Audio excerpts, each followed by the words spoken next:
Good day everyone, I am Christiane from Group 6 and we are tasked to tackle about pure monopoly. And to introduce you to my group mates, they are Stephanie Luis Mahinay, Chermy Maluya, and Julian Maputol. And here's the following learning objectives that we follow, and also you'll know all about this along the lesson. First is you will know the characteristics of pure monopoly. Second, explain the barriers to entry that shield pure monopolists from competition. Third, explain how pure monopolists seize demand. Fourth, explain how a pure monopoly sets its profit maximizing output and price. Fifth, discuss the economic effects of monopoly. Sixth, describe why a monopolist might charge different prices in a different market. And lastly, we will discuss the various selling prices that a regulator might impose on a regulated monopoly. An introduction to pure monopoly. So what is a pure monopoly? So it is a market structure in which one firm sells a unique product into which entry is blocked, in which the single firm has considerable price over product price, and in which non-price competition may or may not be found. So a pure monopoly exists when a single firm is the sole producer of a product for which there are no close substitutes. In simple words, ang pure monopoly, usa na siya ka company nga nag-supply sa mga goods or service ug sila pud ang nag-determine sa tanan terms, conditions, rules o pricing. And then ma-develop na siya kung ang isa ka company nag-dominate na siya sa specific na product market. Alright, since Julie had already explained what is a pure monopoly, on this learning objective, she will also discuss what are the characteristics of a pure monopoly. And then a pure monopoly has 5 characteristics. First is single seller. So in a pure or absolute monopoly, a single firm is the sole producer of a specific good or the sole supplier of a service. So usara gyud na siya ka company ang naga-supply ana nga specific nga product. And then second is no close substitutes. A pure monopoly's product is unique in that there are no close substitutes. Walay ka na mga dugol nga mga competitors. And then the consumer who chooses not to buy the monopolized product must do without it. And then the third one is the price maker. The pure monopolist controls the total quantity supplied and thus has considerable control over the price.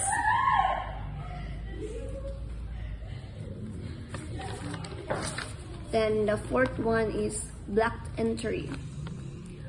A pure monopolist has no immediate competitors because certain barriers keep potential competitors from entering the industry, and those barriers may be economic, technological, legal, or some other type. Ang kaning block mga certain barriers kay i-discuss ni siya further sa next reporter. And then the last characteristic is that there is a non-price competition.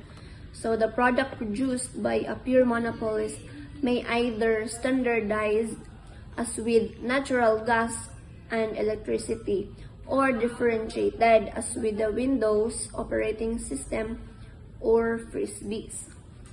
So monopolists that have standardized product engage mainly in public relations, advertising, whereas those with differentiated products sometimes advertise their products' attributes. Examples of monopoly. First is government-owned or government-regulated public utilities, just like the LRT and the MRT sa Manila, di ba? Kana sila kay nag-own anak kay ang government. And kung sa electric company, is example ka na Meralco, which is nag-supply o kuryente sa part sa Luzon.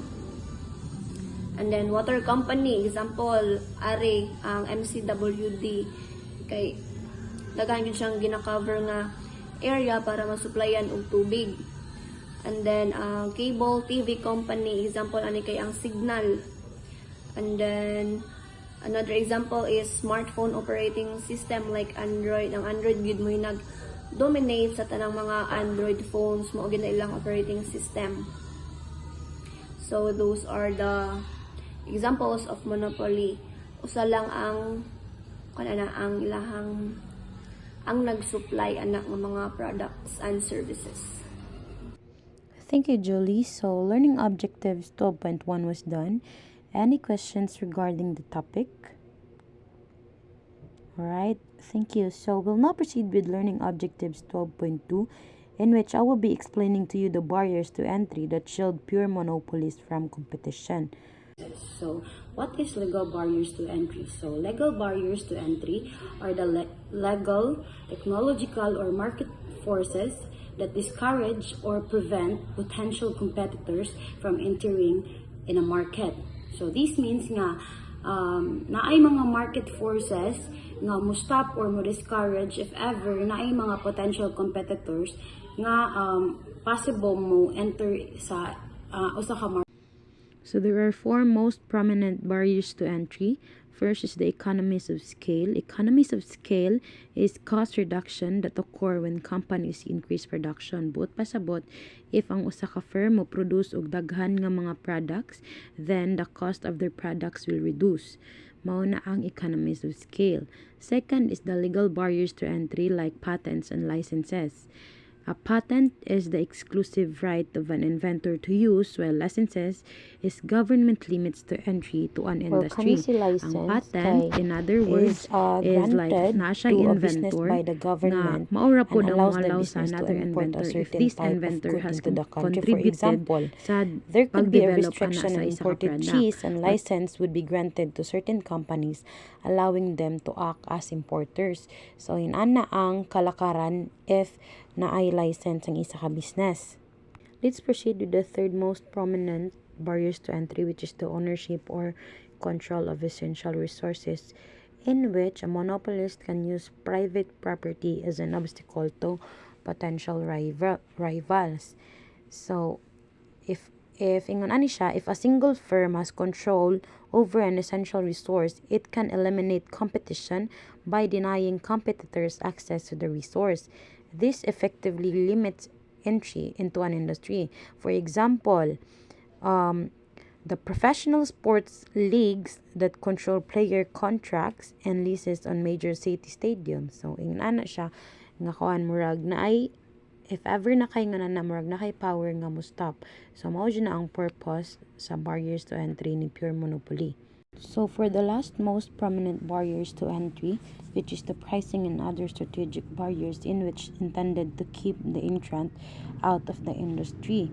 So, for example, when existing firms set a low price and a high output so that potential entrants cannot make a profit at that price, these are sunk costs.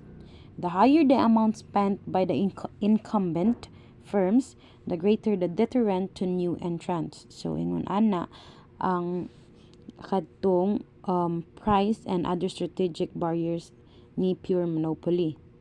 So those are the barriers to entry in a pure monopoly. So learning objectives 12.2 was done. Any question about it? Thank you. So we'll now proceed with learning objectives 12.3, which will be discussed by Stephanie. Now we are down to learning objective 12.3, how pure monopoly sees demand.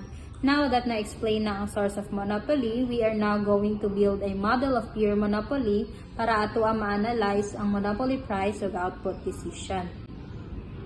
So in building a model of pure monopoly, there are three assumptions. First is patents, economies of scale, or resource ownership secures the firm's monopoly.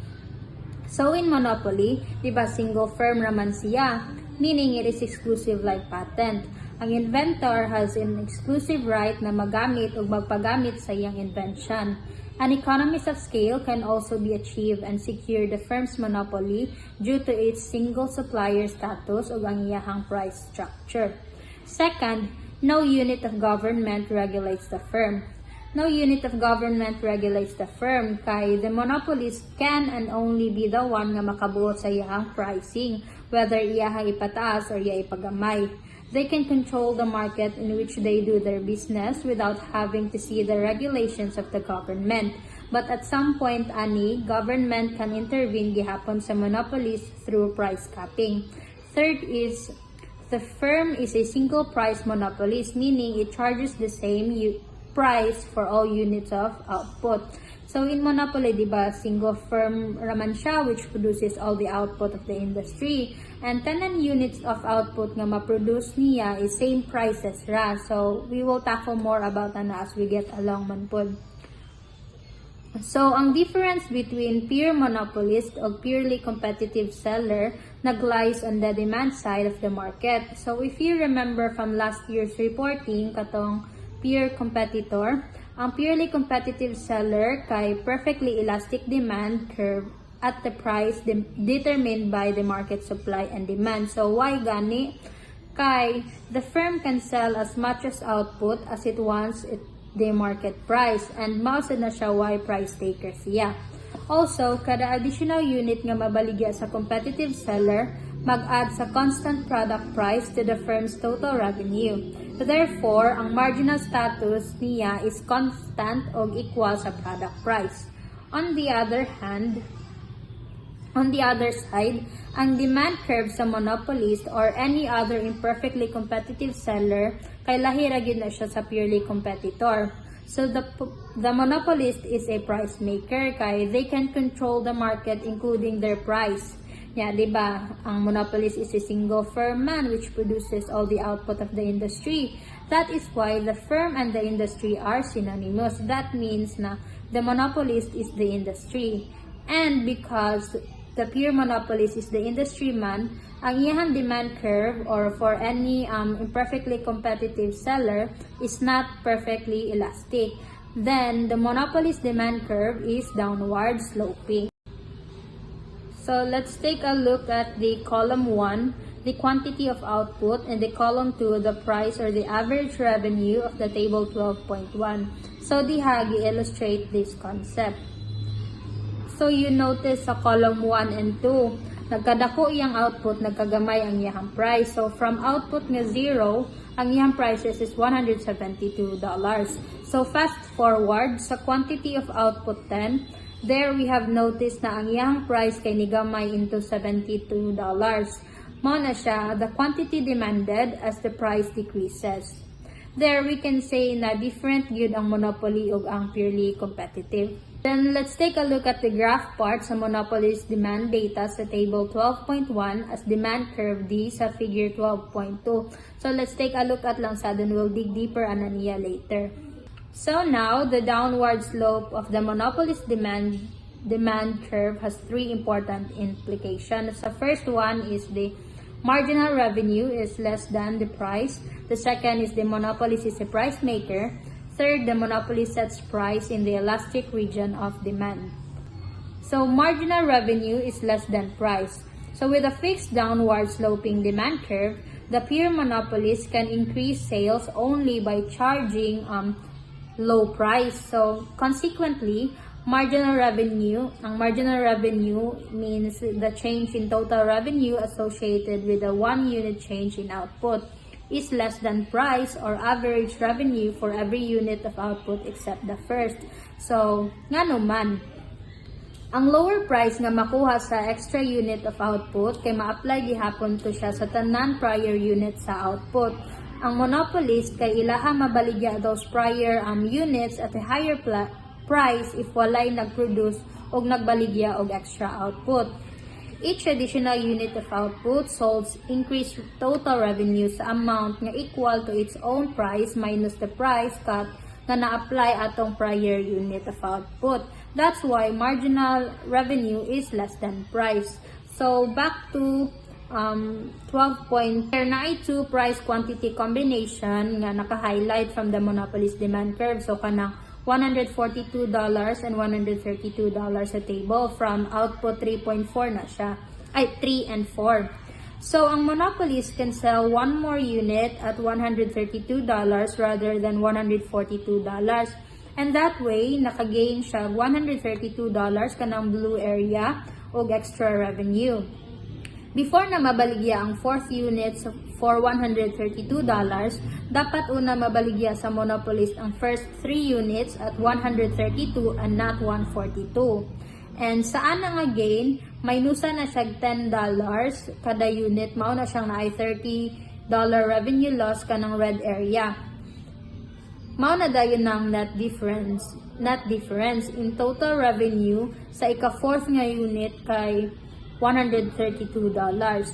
Kay ang gain sa ika-fourth unit ana kay kanang $132, i-minus man na siya sa $30 nga gikan sa first 3 unit. So, ang katong marginal revenue nga $102 from the fourth unit is clearly less than $132. Price na siya sa fourth unit.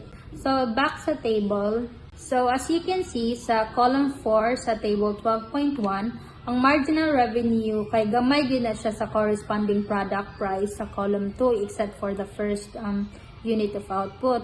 This is because ang marginal revenue is the change in total revenue associated with each additional unit of output.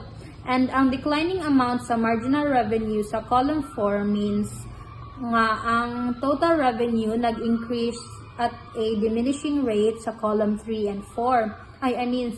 Column 3, which is the total revenue. So, let's take a look at the figure 12.3. So here sa figure 12.3, nag-show siya sa relationship between the monopolist marginal revenue curve and total revenue curve. So, back again sa table. So, sa pag-create sa figure, let's take a look again sa table 12.1 from column 1 through 4.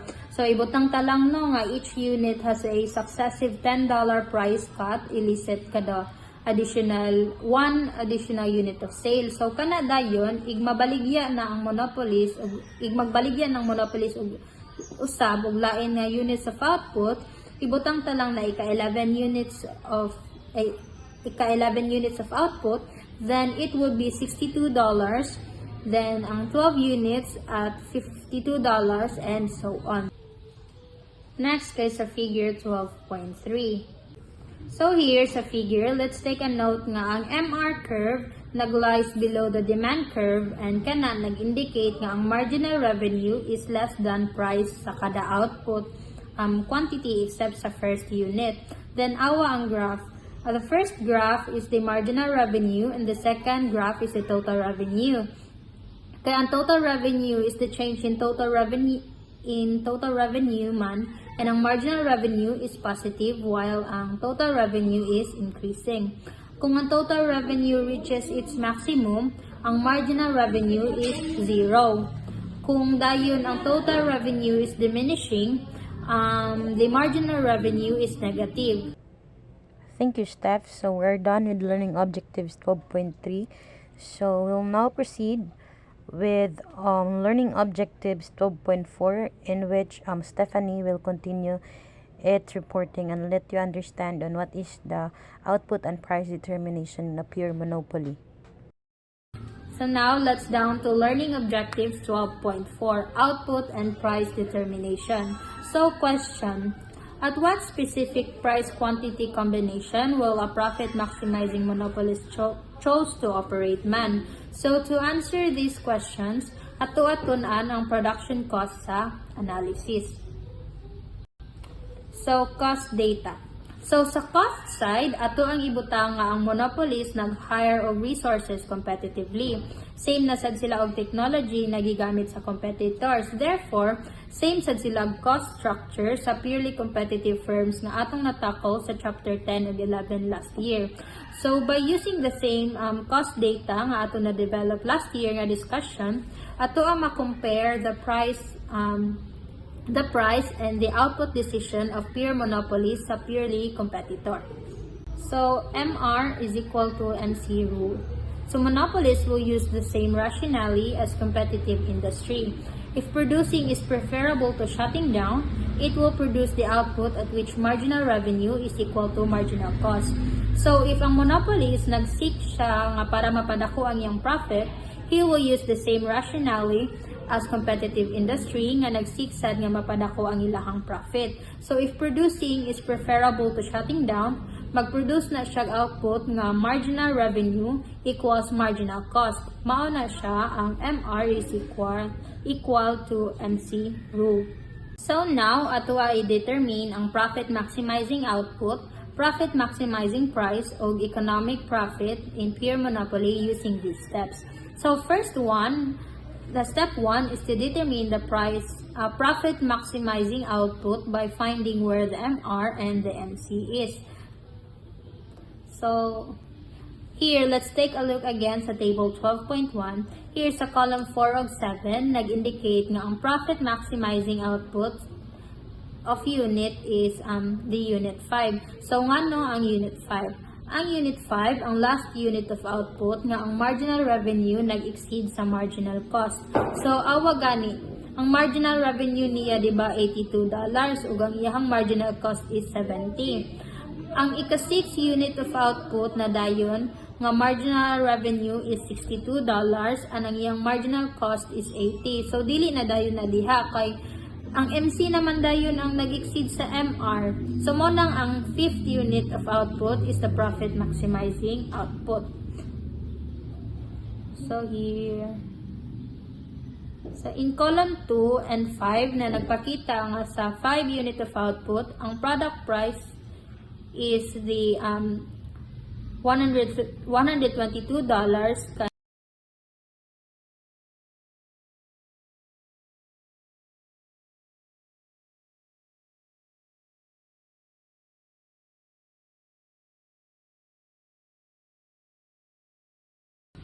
So, good day, Miss. I'm Charity Maluya, and I am going to tackle the learning objectives 12.5, which is the economic effect of monopoly. So, as you can see for the next slide, there is price, output, and efficiency.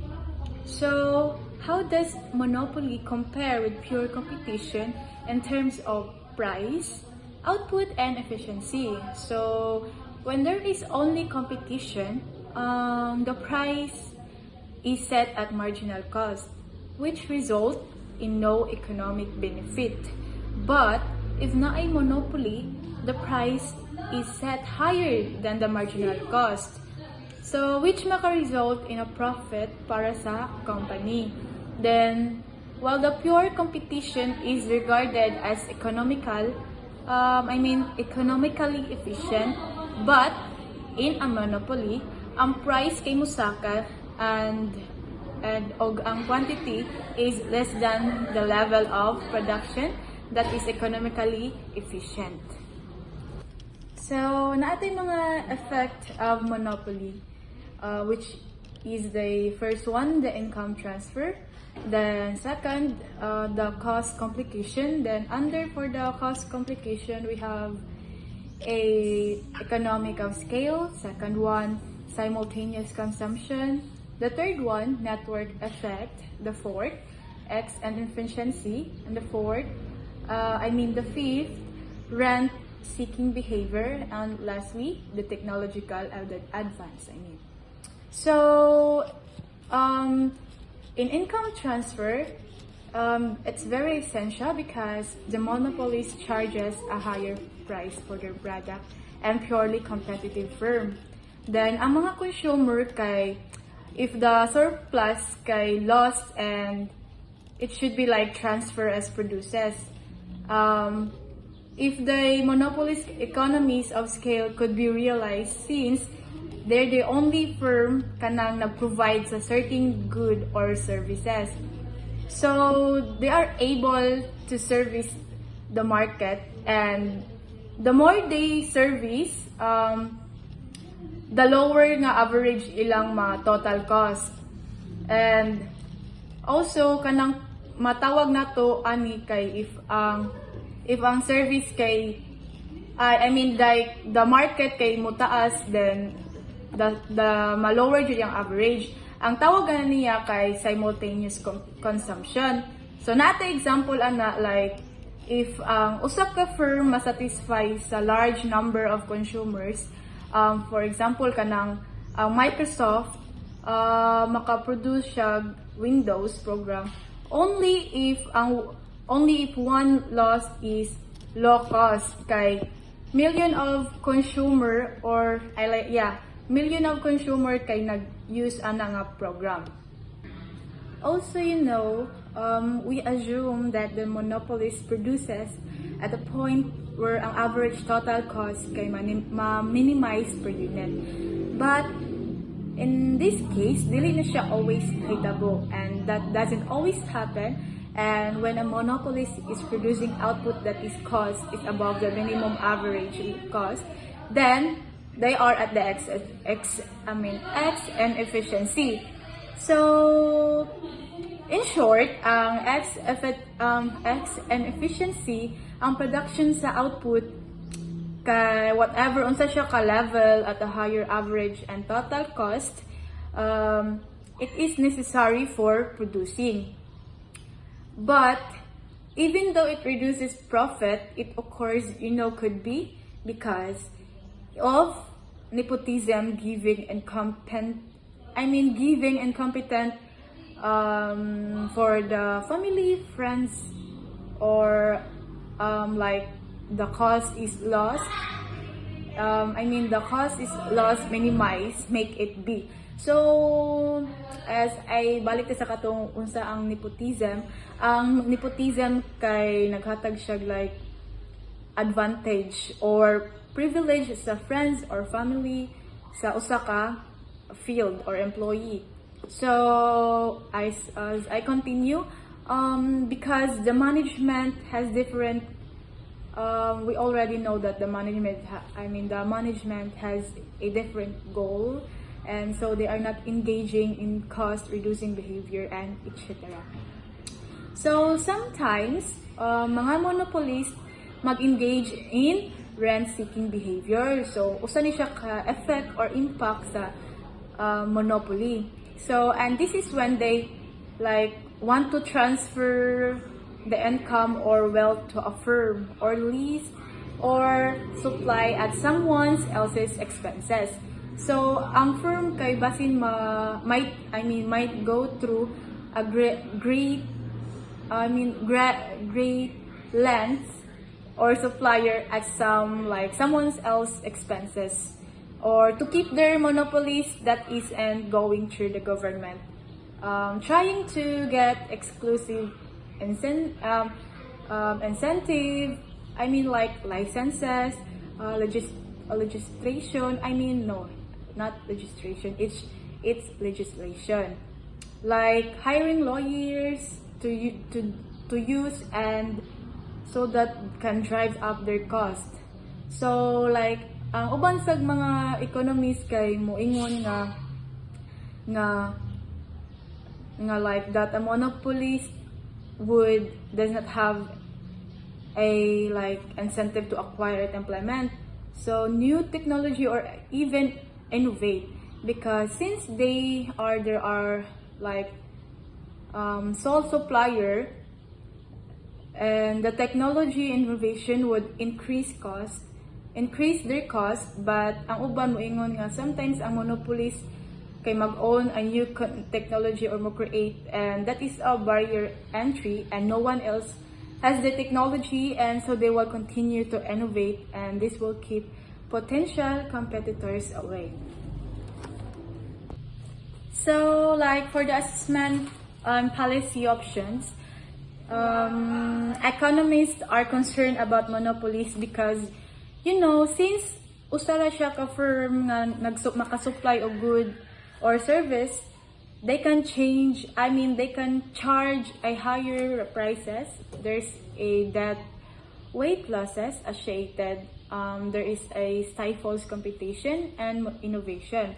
Since wala competition, so there's no need to innovate and keep new technologies coming. So some policy options, there's number one, the antitrust laws, and ang government could be break up the monopolies or make or maka-prevent sa ilang firms from merging and becoming a monopoly as well. So if the government deems that it's natural monopoly, then they can regulate and determine the price at a natural monopoly. So they can determine the price at a certain quantity, or makakuan sila ang monopoly can have like hope or that time in like maka-introduce na og competitors which is mausab ang mga market structures from monopoly to monopolistic competition. So as this one, the assessment policy, ang antitrust laws maka-break sa firm, and also the government maka-regulate sa pag-determine sa price of quantity, and let time and market get rid of monopoly. So before I proceed to the graph, I have also graph to explain the X and efficiency. So let's look at this diagram. So this is an example of X and efficiency. So okay, let's see average total cost. Naa sa like right side kani siya, makita mo ani. So okay, so for example at Q2 sa ubos ani sa average cost, mo siya makita na siya. For example at Q2 of their average total cost should be ATC2, so dapat na siya sa ATC2 dara mo siya nga linya. But instead it's cover of X1 over their ATC X1. Then they are at an X inefficiency, and then seen, and you can see here the Q1. They should be operating at ATCC1. But instead they're operating at ATCX over X, so they're operating at a cost higher than it should be.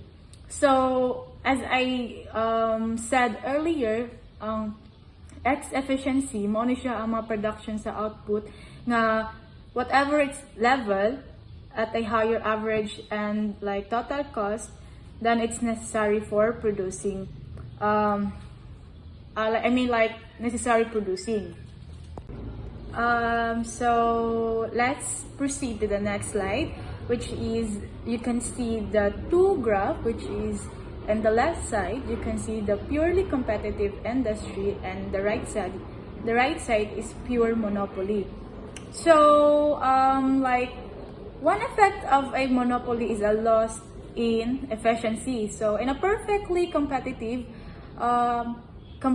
industry, we are producing an output where price equals marginal cost equals marginal average. So nakita mo na sa right side na adira ang pure competitive industry, kanang red nga slope mo na siya ang dira na produce ang like a monopoly. Then also an output the total average cost, then the output would be higher. For example, let's take a look for the pure monopoly. If ang parent monopoly was charging the same prices as the purely competitive firm, so kani siya dapit sa kanang letter C, mo na siya kana siya na nga dot, then it would be like producing over here that where charging sa the same price as a purely competition firm. Mo na siya dira. Mo na dira makita ang katong competitive the parent monopoly. So but the monopolies, to maximize sa ilang profit, they are going to charge a price that is higher. So look at where marginal cost revenue equals marginal revenue equals marginal cost. So tan-awa na dira ubos sa kanang sa marginal cost, ubos sa kanang like profit maximizing output. and it's right here. So this will be the profit maximizing output, and this will be the profit maximizing price. So makita na to nga naa should siya kanang there is a loss of efficiency because the monopolies produce less output than the purely competitive firm.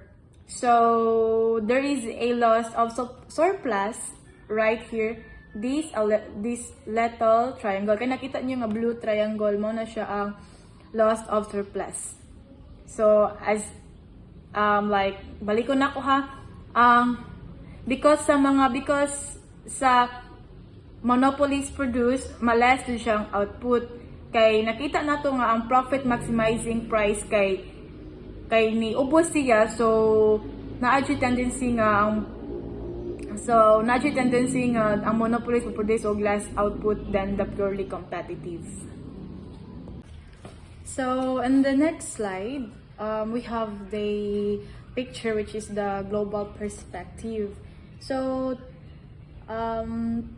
take a look at this picture. Because of the foreign trade, there might be one supplier of a certain good or servicing the US, but because dili sila ka-import from foreign firms, any monopolist power kay ma-reduce. So we can get, like, as you can see, there is a like chemicals from Bayer, which is a German company, or makuha sad nato sa laing company ang automobiles sa Volkswagen or Germany company. So since maka-import ni sila og mga goods, ang US industry have less power and more incentive to innovate. So we can get tires from France, electronics from China, and so on. So like that would be all. So I will give some quick review for my topic. So I tackle about the monopolist maximizes profit or minimizes loss at the output, where marginal revenue equals marginal cost and charges the price that correspond to the output and its demand curve. So other one I tackle about that the monopolist has no supply curve because any of the several prices kay maka-associate ra siya sa mga specific quantity of output supplied.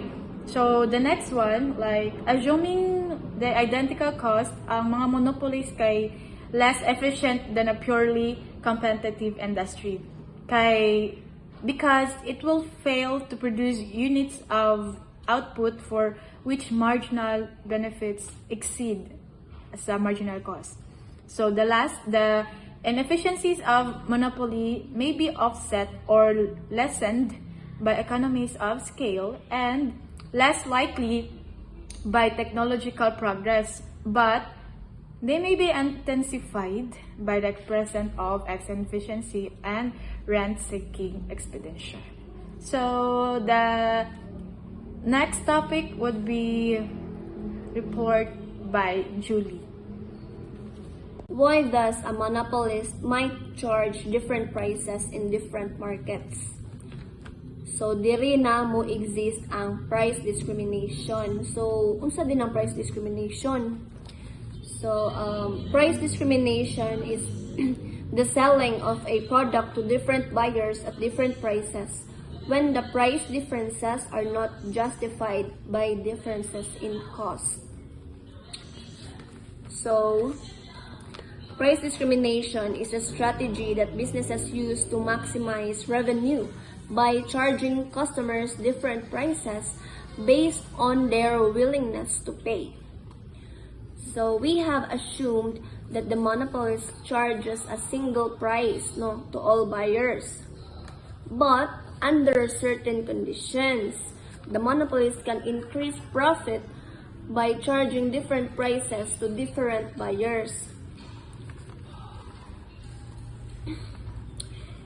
So, price discrimination is when firms or company charge a different price to different buyers, diba?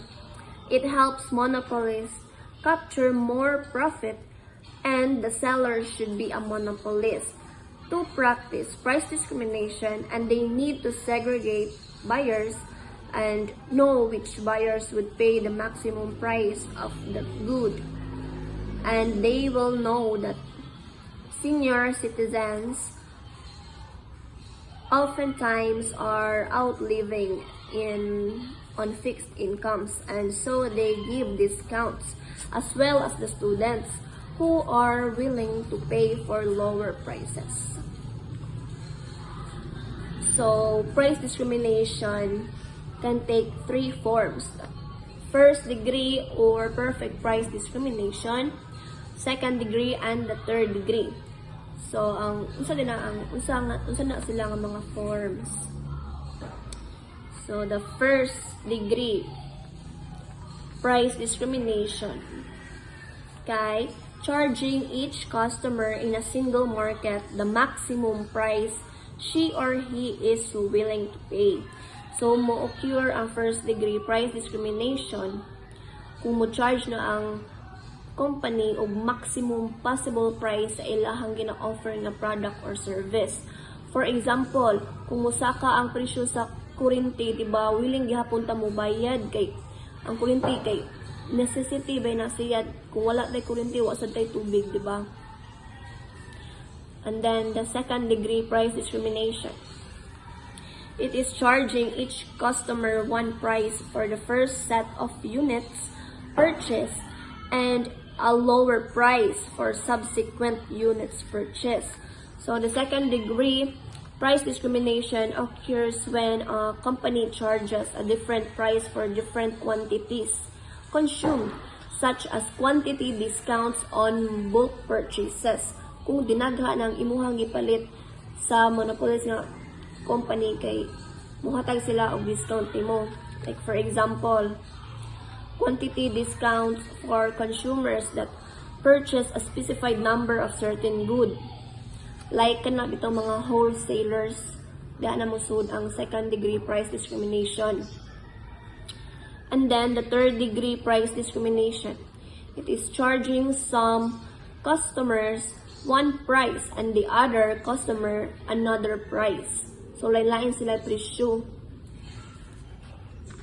So the third degree discrimination occurs when a company charges a different price to different consumer groups.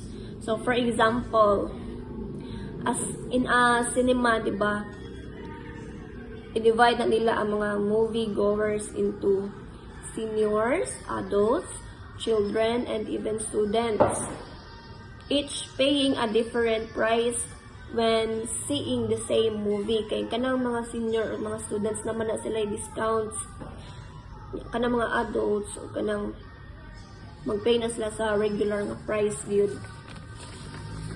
And then let's move on to the conditions. So price discrimination is possible when the following conditions are met. First, monopoly power. The seller must be a monopolist, or at least must possess some degree of monopoly power, that is, some ability to control the output and the price. Second, market segmentation or segregation.